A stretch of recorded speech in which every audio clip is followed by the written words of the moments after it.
We will say it like it really is. With dignity and respect. Committed to free speech and common sense. Upbeat and entertaining. Straight talking and direct. We may agitate each other and you. Heartfelt and passionate. Thought-provoking, provocative and controversial. Fearless and truthful.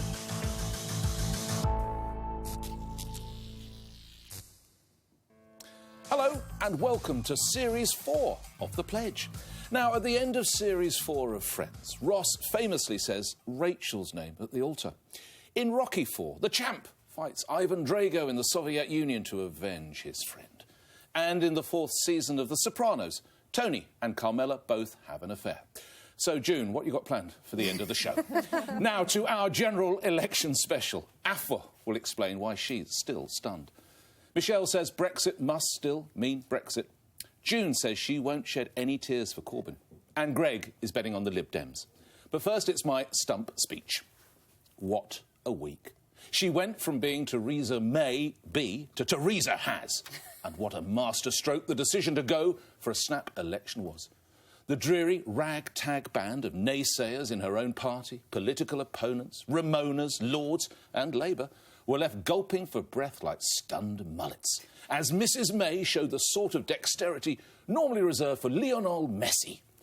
The election is needed, not just in Westminster, as the Prime Minister said, or in Europe, but also to clear the air across the country. If you're a Ramona, it's now time to put up or shut up. Although, hang on, has anyone checked whether Gina Miller has gone to the High Court to block this election?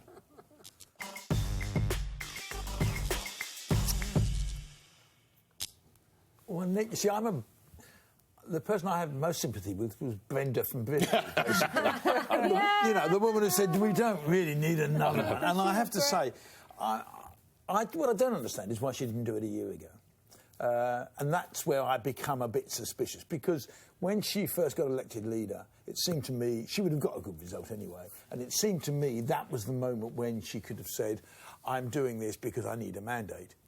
I think a year later it looks a bit cynical. It looks... I'm not saying I wouldn't do it if I was her, because, right. I mean, you know, being in politics, it's about winning. Yeah. And she's clearly, I think, going to win. But it does look a bit cynical to say, for a whole year, I don't need an election, and then to actually call one without telling even any members of your cabinet. Yeah. Well, I counter that in a moment, but let's just hear from the lady herself. Division in Westminster will risk our ability to make a success of Brexit, and it will cause damaging uncertainty and instability to the country. So we need a general election, and we need one now, because we have at this moment a one-off chance to get this done while the European Union agrees its negotiating position and before the detailed talks begin. Greg, where I think you're right is she does look across the dispatch box and sees Labour probably in the worst state since probably Michael Foot, if not even possibly worse. Worse than that. Okay, worse. But she's right. Let's just listen to her words. The political game playing, that hadn't started a year ago, in fairness, Greg. The division in Westminster, well, Labour hadn't said it would oppose whatever deal came back 12 months ago. So, you know, when the facts change, you change your mind. All right, let me come back. I think part of this is about her own party. I suspect, I mean, in the end, you look at the Tory party, and there are more Remainers in Parliament, in the Tories, than there are Brexiteers. Yeah. She, I think, was probably scared of what was going to happen towards the end of the negotiation, when they don't achieve what she wanted to achieve. It's not partly about her own party. It's completely about her own party. I mean, look, Nick, I'm not saying it doesn't make sense for her to call an election. To call her a genius is ridiculous. It's what any Prime Minister would do, looking across the dispatch box, seeing basically no opposition, and then having the audacity to say that this is for the good of the country. It is. Listen to what Neil Kinnock said, because I think he got it spot on. Oh, my God. Kinnock. The real fear that she's got of instability is coming from within her own ranks. The hardline Brexiteers who want to get out of the EU as fast as possible at any cost whatsoever to the British people, and those who are a smaller number but nevertheless influential, who want the softest possible departure from the European Union with the maximum possible access to the single market and the customs union. Nick so can't bear to hear the truth. Has he finished? Had to cover his ears. I am not going to take lessons, You can't, as they you say can't politically. handle the truth. Oh, please. Couldn't you get Gordon Brown? No, Listen, just be honest with us. Yeah. You know, it's not about, not you, I'm talking about Theresa May. right. But you could be honest as well. This isn't about the good of the country. It's about shoring up her interest in her party, silencing her critics. And you know what? That makes sense as a politician. You're going for a power grab, but just don't insult our intelligence by pretending this is some patriotic move. It's Coming to all you in a about moment. benefit. I want to get Michelle, because I've got one person I think nodded a little bit when I started off. Yeah, do you not, and as someone who's been in business, to go and negotiate with these folk from Europe when you've got, I would imagine, a stonky majority, that's got to strengthen the hand, Michelle. Yeah, and I agree with you. I think it will. And it's good for, therefore it's good for Britain. This is what I'm driving at. Therefore it's good for I do Britain. think it's good for Britain because I think that what we need going forward with Brexit is certainty, and we need people coming together because we are desperately split at the moment. And I don't think that's good for anybody or anything. So I think that actually to try and create some unity, to try and settle this whole matter of, you know, you're not elected and, you know, do we want lessons from her and should we listen to her and how can we reverse Brexit and all of that. To put that to bed once and for all surely will create unity, and unity will be better for the country. Michelle, but do you disagree with me? I agree that unity would be great, but the reality is we are divided not because we haven't had an election. We're divided because almost half the country didn't want Brexit. That's the source of the division. How is holding an election going to solve that problem? And to pretend that we're somehow this united country, it's just And can sheer... I just say... Yeah, let's bring it because it's sort of 2-2, and I've never sort of read a little introduction before, and I saw you nodding and then shaking your head angrily. So a mixed message, clearly. A mixed message. So I agree with the first part of your analysis in that it was a masterstroke. Right. I'm sorry, Afua, it is genius. I am a lifelong Labour supporter, as you know, but I've got to hand it to Theresa May. Like, that's a badass move, as they say where I'm from. So credit to her. But long term, I don't think it's good for the country. Because? I think because an absolutely decimated opposition is not good for anybody. I agree with that. And it's almost like it was such an easy move to make, and she made it. And the terrible thing for her is actually in this weird current political climate that we're in, there is an electorate that isn't being represented at the moment. These are people who are Remainers. These are people who none of the parties really speak to. And I think if at the end of this election we do see all sorts of splits happening, there could be a new powerful movement that happens that next time round could be the end of her. You've talked about this before, didn't you? So she may think this is a shrewd move, but we'll see 5 years from now. What was clearly impressive was that nobody knew. Yes. I mean, when did a politician last pull that off? Do something quite so dramatic. Was it major on the soapbox? I think that was the last time. So we're going back about 20-plus years. A decision, an announcement of this magnitude. You're absolutely right, Greg. Nobody knew, and I think that was interesting. I'm not sure it's very democratic, but it is interesting. But Greg, don't you think that that's also frightening? Because the whole sort of criticism of Theresa May is that she doesn't consult with her cabinet and that it's only her sort of inner core group, her advisors. It is true. That is one of her main criticisms. That's been the criticism of every Prime Minister, with the exception of the coalition, which couldn't allow that to happen. But her more so. I don't think David Cameron would have been able to not inform his cabinet. He's going to call a general as a election. Remainer, let's look at what it could mean. That the real bust-up she was going to have in the end on the deal was actually not with the Remainers, but with the Brexiteers. That the Brexiteers in her party won't be happy with whatever she brings back unless it's dramatically, Brexit. And it could be that she gets a bigger majority, which allows her to get a better deal that is a fairer deal for the Remainers and for the future. So I'm not... it's quite difficult to know quite what she's going to do. That's presumably... I mean, if you look at the currency, which, by the way, is at its lowest level for years... No, it's going up! Yeah, it's going up. I was going to say, presumably the reason it's now on the up is because... Got to buy some euros. No, let me just say what's happened. The pound has been at its lowest level since before the credit crunch. It's made a small rise. 120. Presumably because people think that maybe you're right, Greg, and that this is a way of actually silencing the hard Brexiteers and actually negotiating more liberal Brexit that maybe she secretly wants. But who knows? Because there's nothing transparent about this. I don't know what her strategy is, do you? No. But she'll outline that, and that's what elections do. You've got to outline. She's not going to outline the truth of why she will won be an interesting election in the now. next few weeks as we discuss this. I mean, there are one or two issues that could be quite difficult for her. I think what does she do about old age pensioners is going to be quite interesting. What do you mean? What do you mean? What does she do? Well, I mean, the feeling coming out of the Conservative Party was that the triple lock on pensions and the rest of it had to go. Now, that's quite hard in an election to do that because they're the people who vote en masse. You've already had a bit of a clue as to what I think. let me illuminate you a bit more. The oldest of all democracies with a proud parliamentary tradition. That's how Theresa May often likes to describe this nation. How ironic, then, that she should be the one cynically capitalising on the complete absence of an effective opposition to complete our transformation into a one-party state. The arrogance of the Prime Minister's snap election announcement left me stunned. She sees it not so much as the prospect of more difficult choices for weary voters, but as a rubber stamp for her personal Brexit mandate and as a way of eradicating the inconvenient MPs whose constitutional role is to hold her to account. To add insult to injury, Theresa May claimed that Britain is a nation united, with those irritating opponents in Westminster the only ones creating division. Maybe she needs reminding that 48% of the electorate voted Remain. We are a divided nation, and as if that's not bad enough, we now know we have a megalomaniac running the show. Ooh, wow. It's going to break your heart, isn't it, for me to tell you, Afua, that there's a touch of the maze about you, because you've just said we are a divided nation, and that's exactly what she has said. Exactly what she has said, and she's seeking to put that division right. How? So well done. How? I'm glad that you subscribed to what... How is she going to do that? I'm glad that you subscribed to what the Prime Minister said outside Number 10 a couple of days ago. I want to quote the great Greg Dyke, who said, just in the first debate, quotes, she is a politician. She is a politician. She can see political gain. Why is that a crime?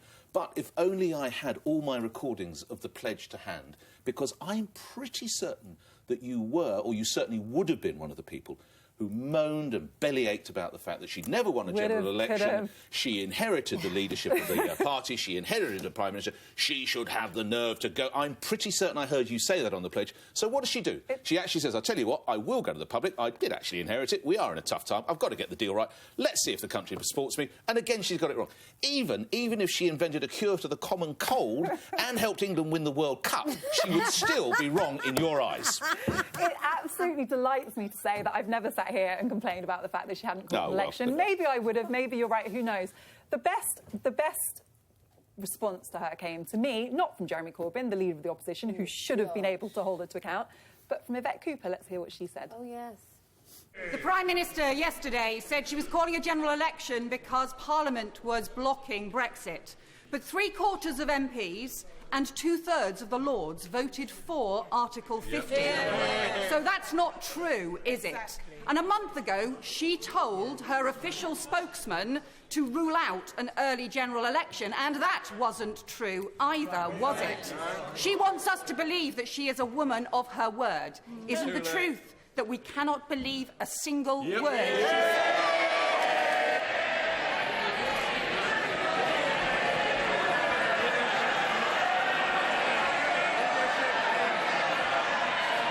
You just have to see that facial expression at the end. Sometimes a picture speaks 1,000 words. And on that note, I mean, I called her a megalomaniac. I'm not the only person. Twitter was having quite a lot of fun. Oh, well, if Twitter said it, it must be true, of course. It must be true. Every vote for the Conservatives makes me stronger. What is interesting about Yvette Cooper, interestingly, is I was with some friends I have strong Tories, and she's the person they all fear the most. She's really scared of her. And if she became the leader, in many ways, taking you back to when Blair first became leader, the person that they didn't want to be leader was Blair. But didn't you see that in that look from May that we just saw just She is, I mean, Corbyn doesn't score a point, does he? He doesn't score a punch. No. She scored a great 2 or 3 punches there. So what do you think, June? Because you're, as you said, a lifelong Labour supporter. I mean, I'm not really blaming Theresa May for what she's done. It makes sense. What's really hurting me is the fact that she can so easily, and she's facing such a weak opposition. Yeah, it's like what I said before. Just because you can doesn't mean you should. You know, she's taken such an easy move, and you know, I get it. I understand why. The other thing as well that's happened is because now we've got this general election, nobody's talking about the Tory expenses scandal anymore. So actually, she's managed to get that off the agenda as well, in terms of, you know, because there were going to have to be so many. This is the idea that they may have rigged or plowed too much expense money into about 30 seats, including Thanet, exactly. So they were going to have to rerun at least those 30 seats. Now that's all being sort of sorted out with the general election, and therefore they get away with it. It hasn't actually. It will come back after the election, and they'd still have to do. But they get to run again, though, don't they? Legitimately. We're sitting here. Aren't we? You're being a little bit pompous. I mean, in the end, she is the leader of a political party that wants to be in power. No. And in the end, she has an opportunity, because of the weakness of the opposition, to actually go for it. No, Greg, as I said... Michelle, come in. Michelle, are you agreeing with Greg? Just got to get this legal point out. Just say there's been no charges as regards the alleged Conservative irregularities, and those elections would not have to be rerun. Apologies, Michelle. I think you're being hysterical over nothing. I do. I just think by most of our agreement, most people would have done exactly the same. We get So I have no issues with her for doing it. The problem that people are upset about is that there's no strong opposition. That's not her fault. She never did that. She never created that. You called her a megalomaniac. Yep. I actually respect, take away who it is and what they're doing, for someone to actually have the balls to make the decision. So you said that she'd just done this all on her own. I don't think she will have done. She will have had conversations with her inner circle, with her team, and then she would have reached the decision on her own, perhaps. And that's what she's supposed to do as a leader. We want a strong leader that's able to make decisions. I think that's what she is, whether or not you agree with those decisions. But everybody would have done the same. I mean, so I don't get what your problem is. Just to clarify what my problem is, I've agreed. It makes sense what she's done. Totally. Any political leader who sees that they could easily win an election. For me, it's the tone of the debate. It's the tone of what she said. If you listen to her statement, the idea that this is to heal a divided nation, when, as we know, that is a complete lie. The idea that this is not so much an election for people. We have all been to the polls twice in the last years.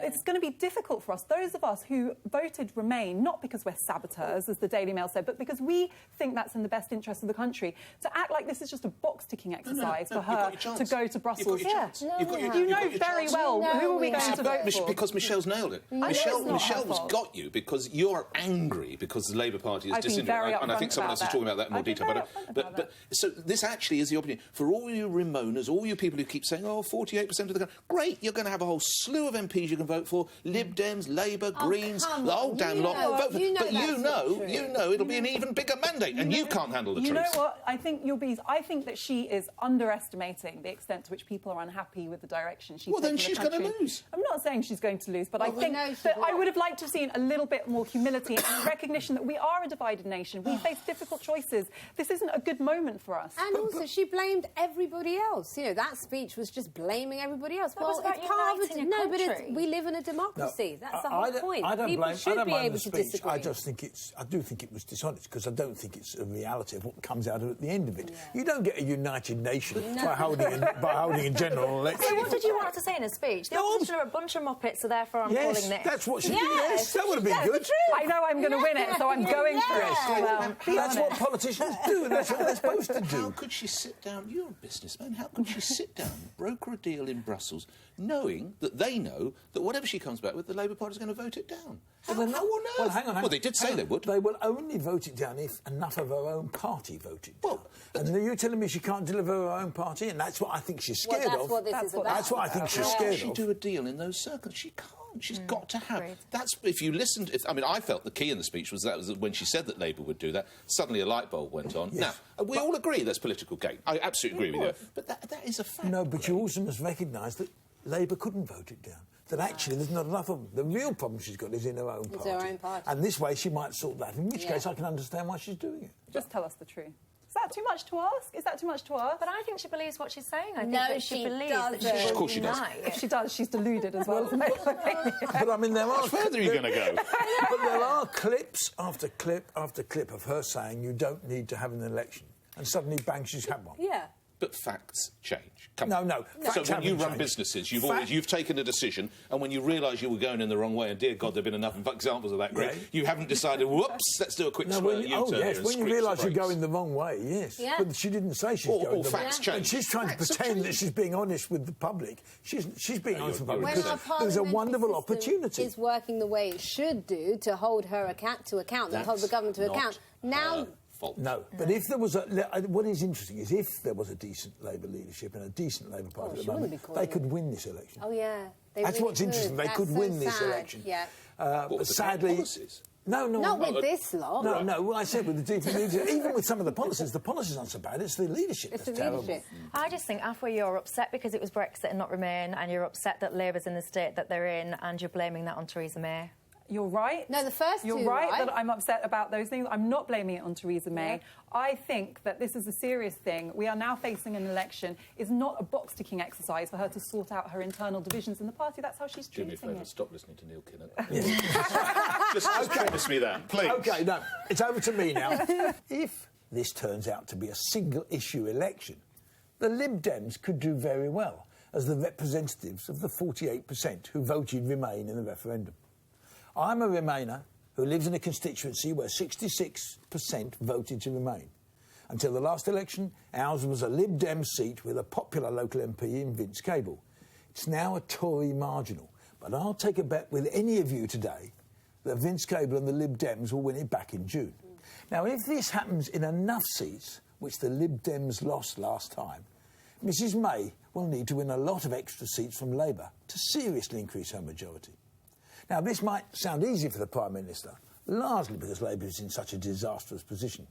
But it's still a gamble that could just backfire. You know, what's really depressing me here, Greg, is that we're not talking about whether she can win or not. We're just talking about how seriously she can increase her majority or not. But you're right. I mean, the Lib Dems will probably make gains from this, and even the Tories' own strategists have been saying that. I'm actually seriously considering, for the first time in my life, voting Lib Dem in this election. And the reason is they are the only political party with a clear Remain identity. And for those of us who didn't feel that we could support Brexit, there's nowhere else to go. Jeremy Corbyn, on a good day, doesn't look like he remotely believes in remaining in the EU. It's completely unconvincing. The party is, as we've all established, in complete chaos. And the Lib Dems are emerging as the only party who actually stand for something when it comes to the EU.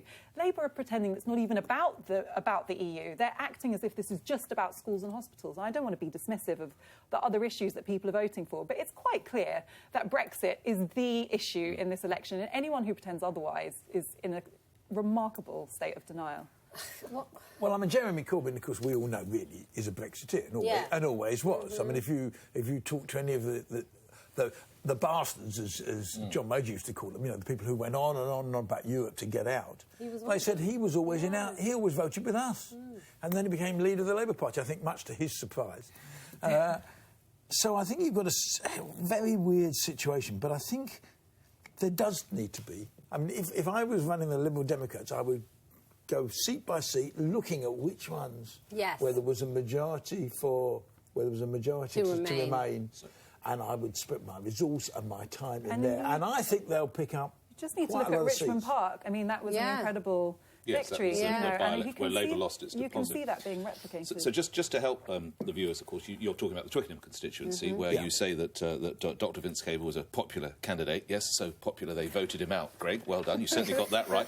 But masterful work by Sky News' Adam Bolton in a conversation with Vince Cable. And he had to push and push and push, but I think we need to see exactly what he managed to wring out of Vince.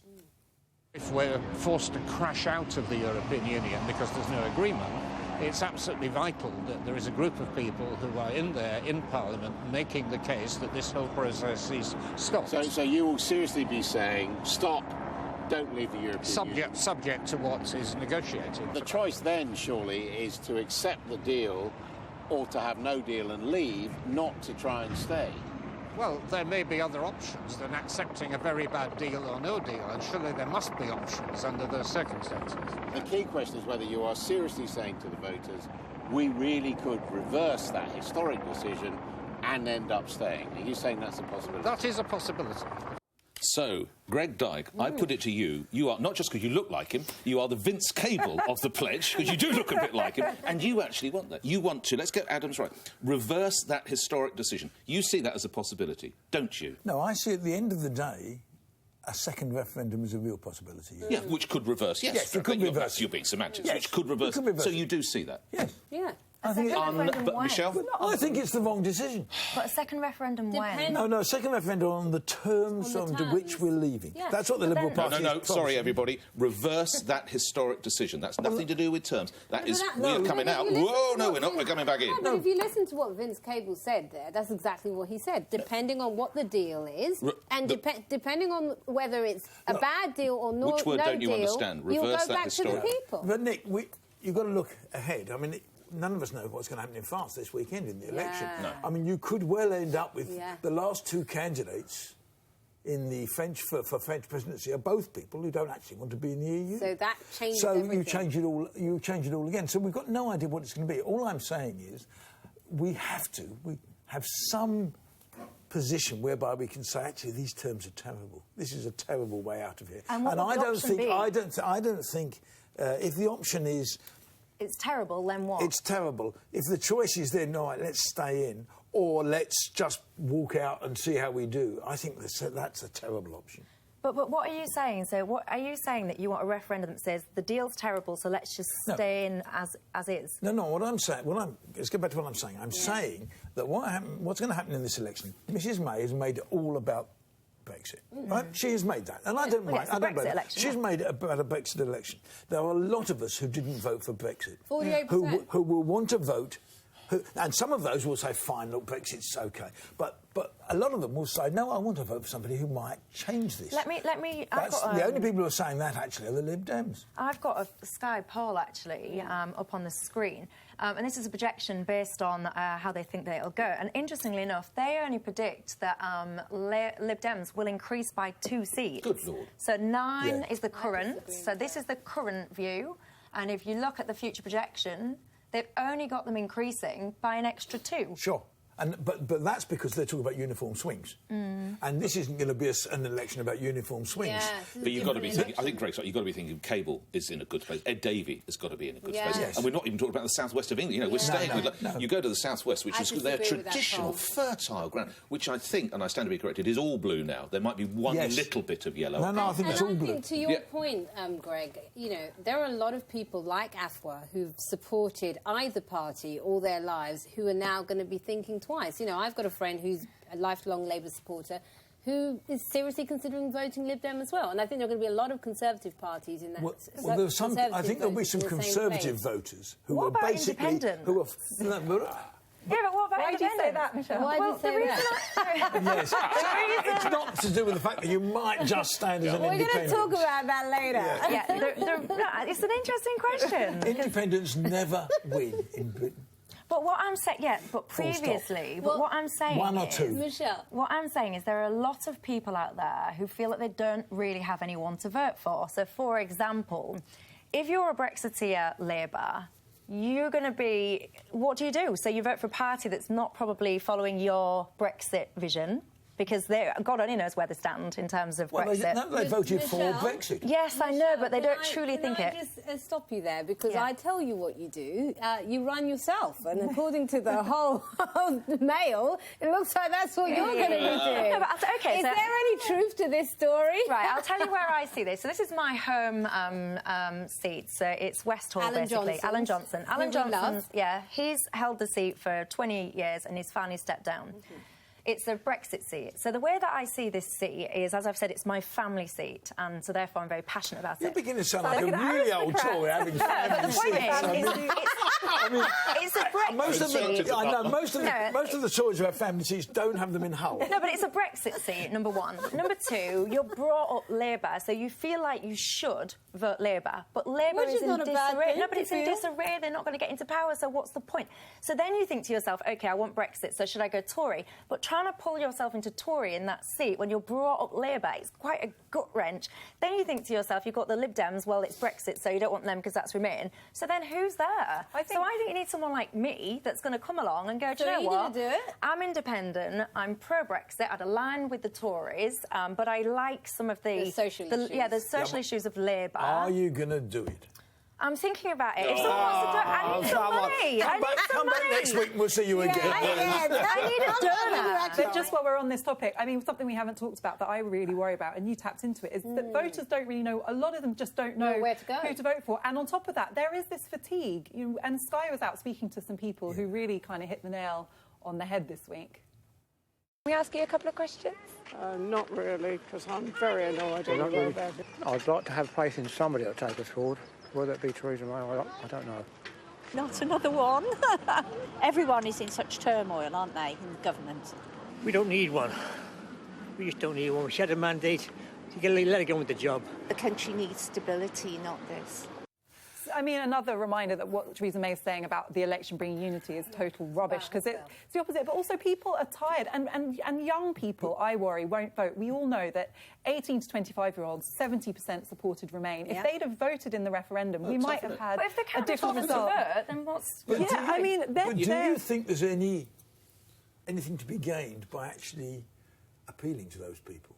And actually saying, come on, let's democracy. Let's unite and say, because you see, they're a bit of a danger to Mrs May, because those people didn't want an election. And if you can demonstrate that this is a fairly cynical election so she can win more seats, you could lose them. Well, they might not vote for her. You know what's interesting? We've had all this conversation. We've obviously talked a lot about Mrs May, and we've talked a little bit about Jeremy Corbyn, and you're talking about the Lib Dems, and no one's talked about whether he's the right man at the helm of that particular party. Whether Tim Farron, because I would suggest if it was Clegg Mark 1, I think Mrs May might have thought twice. Do you think that Mr Farron is that? Because I don't care whether you like it or not, personalities do play. Yes, they do play. I mean, this election is going to be about how many seats does Labour lose, and can the Lib Dems pick up any that they lost last time? That's what this election's about. I mean, nobody sitting here seems to think that the Labour Party could win this election. No. I don't even think the Labour Party thinks it. Jeremy Corbyn seems to think he could win, but he doesn't. No. He's talking a good game. Anyway, sorry to interrupt you there, Greg. It is my turn next, and I'll be arguing that Jeremy Corbyn isn't the only Labour politician who has a lot to answer for.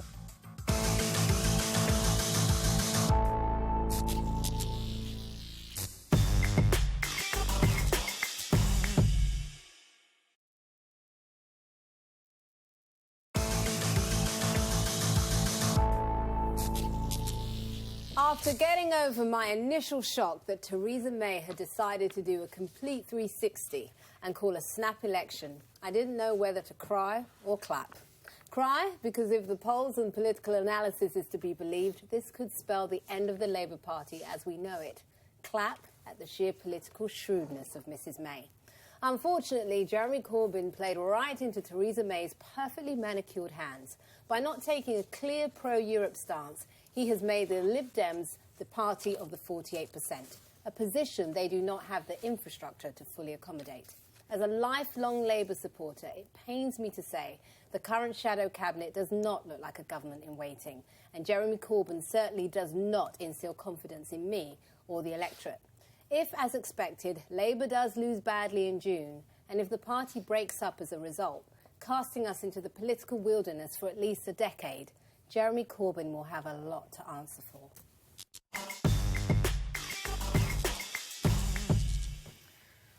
So, June, yet again, I find myself agreeing with you. This is all very strange, honestly. I actually agree with what your synopsis of the Labour Party is, and I find it really sad. It's sad. Because for me, I've not mentioned it before, I'm sure, but I'm from Hull, and it's born, and it's really hard to understand if you're not like this, but you're born and bred Labour, and it is instilled. It's just instilled into you your at a young DNA. age. Yeah, it's the same. And it's black and white. It's Labour is for us, the working people, and Tory are for the posh people. That's how it is. No, but it's not even necessarily said. It's just understood.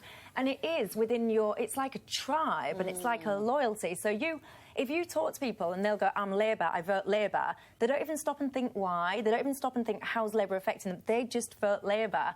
And I think that this time around, they're in a bit of, turmoil because it's like, well, who do I vote for? So if you're in a Brexit seat, like what our family seat is, you're in a Brexit seat, you want Brexit, so then you feel that the Tories are the party that represent Brexit, but then not the party that represents you. Exactly. And I feel bad for those people. I feel that the Labour Party has done a terrible job, and I feel it's a real shame. There's some very decent people in the Labour Party, people who I have a lot of respect for, but the party as a whole, it's unelectable. Yeah, it really is, and it's just so upsetting to have to say this. And I think really there are... Go on. I'll come up with another view. It could be the saving of the Labour Party, because let's say they get 150 seats. I'm assuming Corbyn goes. He's not going to go. I mean, if he doesn't go, then I think the thing breaks apart. Go. But on the Friday, June the 9th? Let's look at what we're dealing with here, Nick Ferrari. This is a man who literally 90% of the PLP said we have no confidence in, and he still stayed. Does this look like somebody who listens? No, but a hammering defeat in the election. I don't know. It's hard to imagine any self-respecting right now, leader. I don't know. In the interest of fairness, we haven't really set out what Labour is saying in the election. So here is the Shadow Chancellor. If I sound unenthusiastic, I can't explain why. John McDonnell setting out Labour's strategy for the election. Let's hear what he has to say. Once we get into the debate about the real issues, the policies, about what's happening to our health service, education, what's happening to the economy, what's happening to care for the elderly, and also what's happening about our future relationship with Europe, once we get into that debate, I think you'll see the polls narrow and the prospects of a Labour government. I think that's why she's avoiding the televised debate, because if you look at what happened to Jeremy Corbyn when he was elected leader of the Labour Party, no one gave him a chance whatsoever. And then he had the first live TV debate with the other candidates, and all of a sudden he became a candidate who could win. I just want to say about that, I mean, I agree that these issues, the NHS, education, social care, they're crucially important, but to act that Brexit is not the defining issue of this election, to me, is complete madness. But, Greg, you didn't quite finish your analysis. Yeah, so you were saying you think this is a... Go on, tell us. Well, my analysis is that the Labour Party...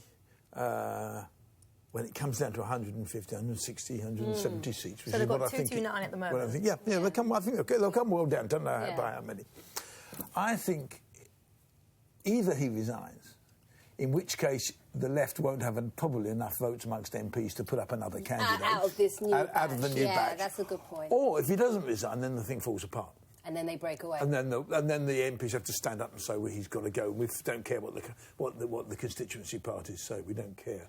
Is he going to go? And how is this good for the Labour Party? Well, no, I say because he could get rid of Corbyn it gets rid of Corbyn 3 years earlier than they could otherwise have got rid of him. This is a very expensive way to get rid of Jeremy Corbyn, because the result is going to be that it will be interpreted validly, really, by Theresa May as a ringing endorsement for her Brexit strategy, which it isn't. It's just that people feel they can't vote for Corbyn. But that's life.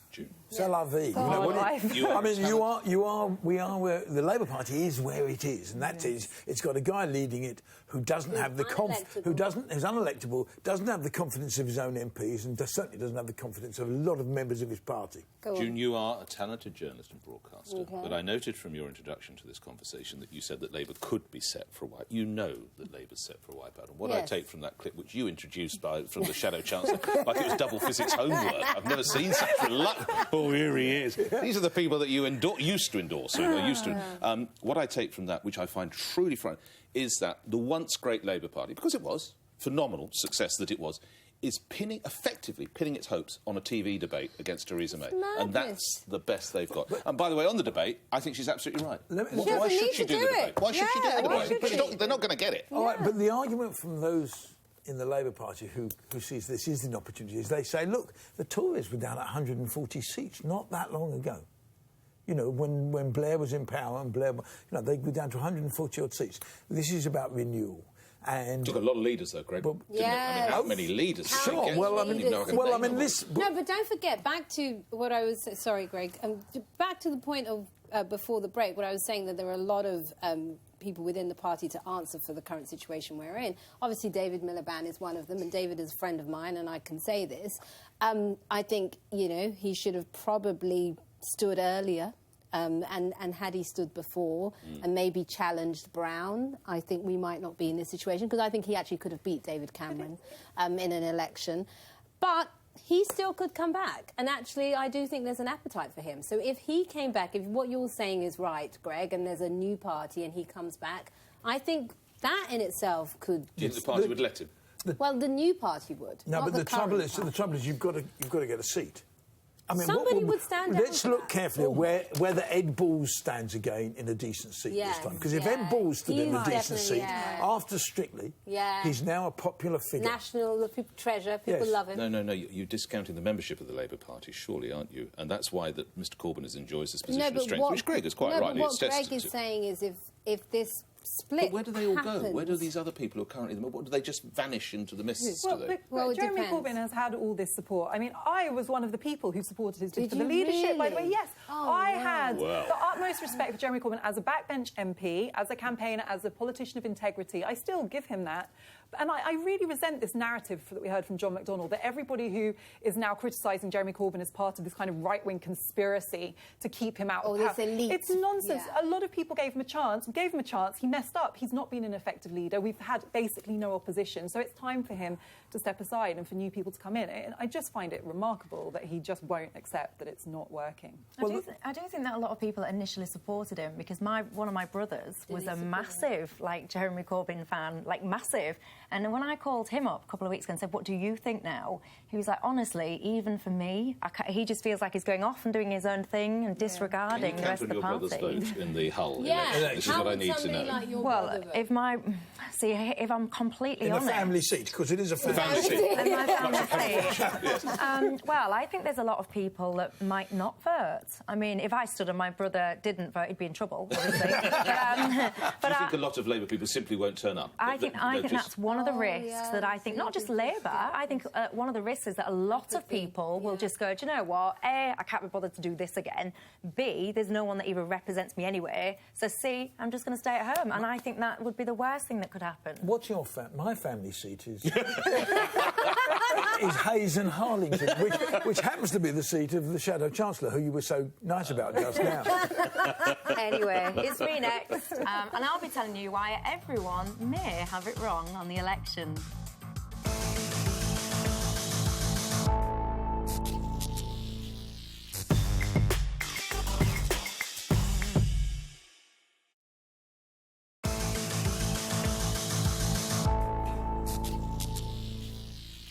As a Brexiteer, it's been hard not to hear the various different cries since June the 23rd. They have no mandates. We never voted for this. She's an unelected PM, and this is not the will of the people. I've always been consistent in my view that what this country needs is certainty, and I truly hope that on June the 9th the country will wake up united by the election results. But I have to say, I'm surprised by the assumption that the Tory party will win hands down. I know the strength of feeling of Remainers. I still get abused every single time I talk about Brexit, and I definitely do not trust the polls. In my mind, a landslide for Theresa May is by no means guaranteed. This election will be much closer than everybody is making out. We Brexiteers should use it as a wake-up call to secure Brexit once and for all, and to finally start building the future. What's that you say? Brexit really does mean Brexit? Well, cheers to that.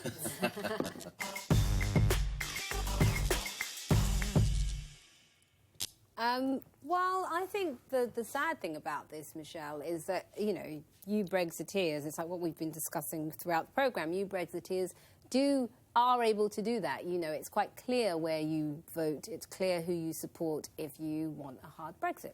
It's Theresa May and her government. For those of us that are Remainers, the decision isn't as straightforward. I think also a landslide for her is, again, like what Afa was saying before, does not in any way reflect a mandate for a hard Brexit. The problem is because we don't have a viable opposition, there are people who are going to face with no choice but to vote for her for other reasons, not just because of Brexit, in terms of wanting stronger leadership or a government, a cabinet that actually looks like a government. Those are decisions that people are going to have to make as well. So I disagree with you there. So I don't agree, just briefly, I don't agree with this notion of hard Brexit, by the way. It really, to me... What do you mean? Well, that's what she's doing. But it's just Brexit. And I think that when people go hard Brexit, soft Brexit, extreme Brexit, whatever Brexit, that's the thing that confuses me.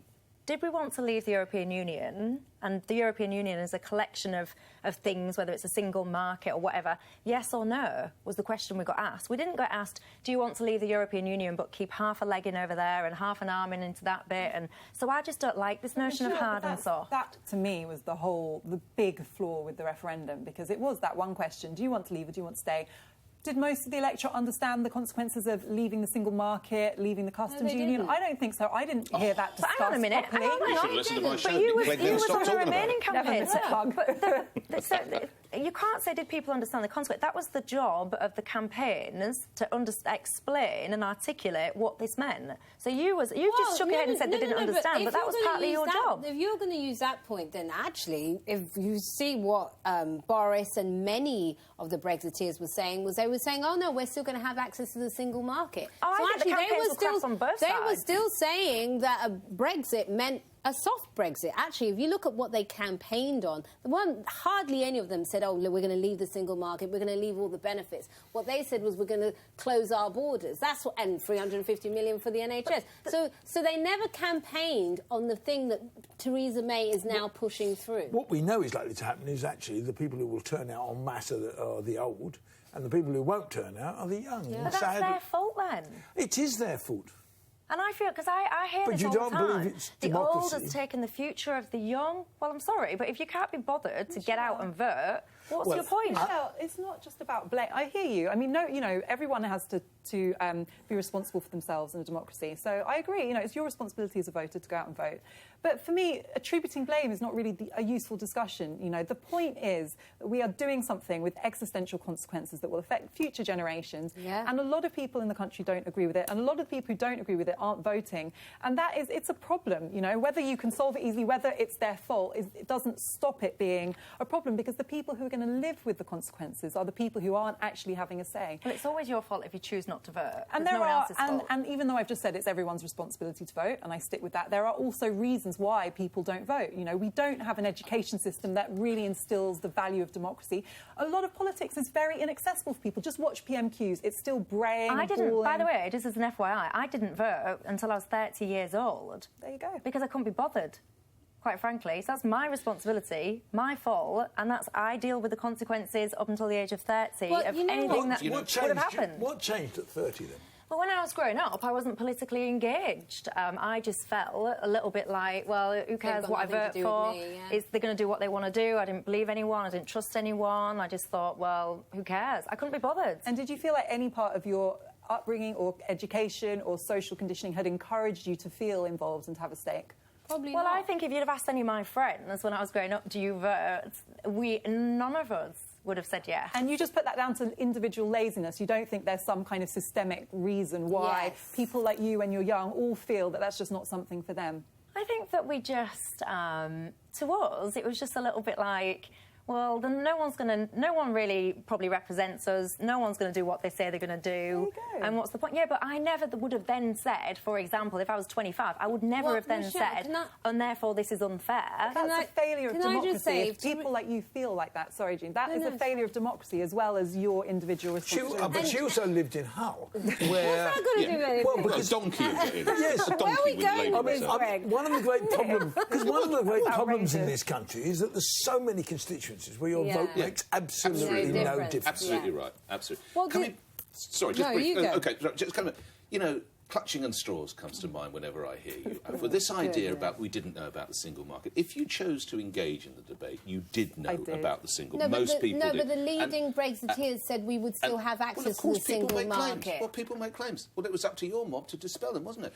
But ultimately, which side pumped out a government-sponsored leaflet that came through everybody's door at the tune, I think, of about £5 million, warning us that the world will come to an end, the benefits of staying in the EU? It was your mob. You had that money, you got that leaflet, you still lost, and my sense is, as Michelle writes, you guys will continue, even if Mrs May is returned with a thumping majority, which I think she will be, you will still blame Brexit on the fact that it rained or there's an R in the month. You will always find something to moan I need to just say, I am not officially part of the Remain campaign, just for the record. Well, which side? Sorry, yes. Which side said there was £350 million extra?